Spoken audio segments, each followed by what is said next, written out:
I could imagine after the OR event, and they've stabilized the patient. She's had this chest surgery, heart surgery, to get things, she's gone on bypass, which is a huge thing. After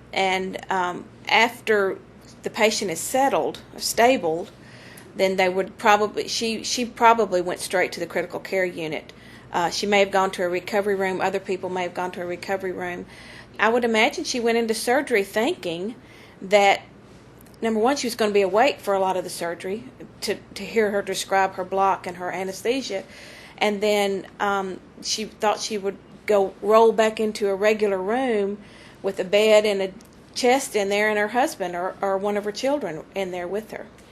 It was always my goal to get in there 24 to 48 hours after the patient had awakened.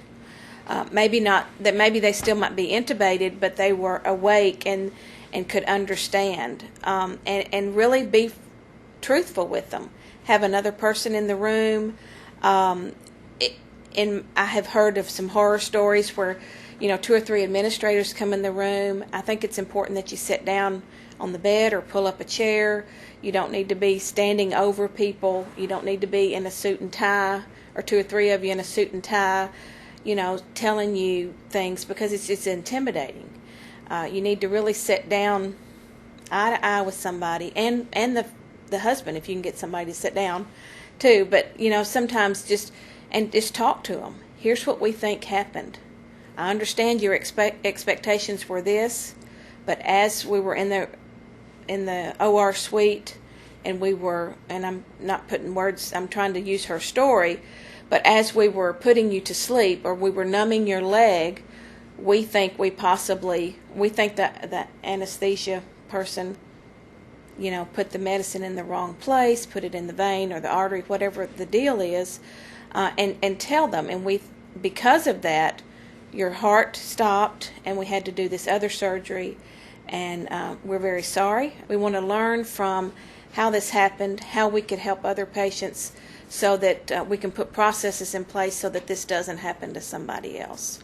Oftentimes that doesn't happen because it's very scary for the hospital, and it's very scary for the provider, whether that's a physician or the nurse, to be vulnerable like that, because you're opening yourself up to somebody suing you, somebody suing the hospital, somebody putting it in the newspaper. You're really opening yourself up for that, and I'm convinced in that telling the truth is not the bad thing.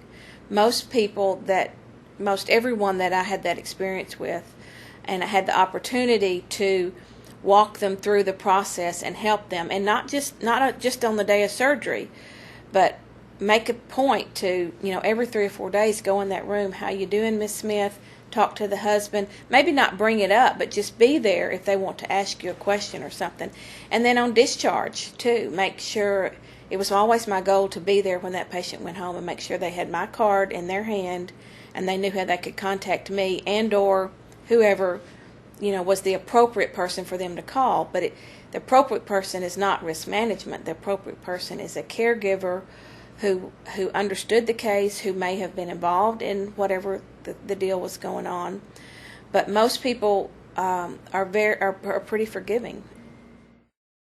The case that Linda Kenney and Rick Van Pelt describe is one of the most instructive examples you'll ever hear of growth and maturation of relationship in the service of improvement of care.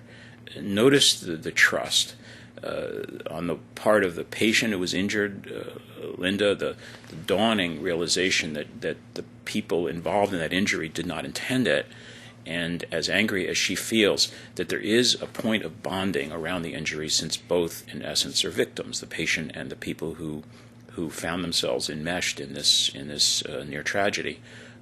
From the point of view of Rick, his courage, his openness, his willingness to reconsider his role and function in a system, and the dawning realization that as a citizen in a system of care, he has an opportunity and a duty to participate in the improvement of that system. These are people marked by curiosity, generosity, forgiveness, and openness to new learning. The fact that they would do that together Meeting each other now as friends and colleagues is a tremendous example of exactly the forms of partnership, cooperation, and real humanity that will help us arrive at systems far safer than they are today.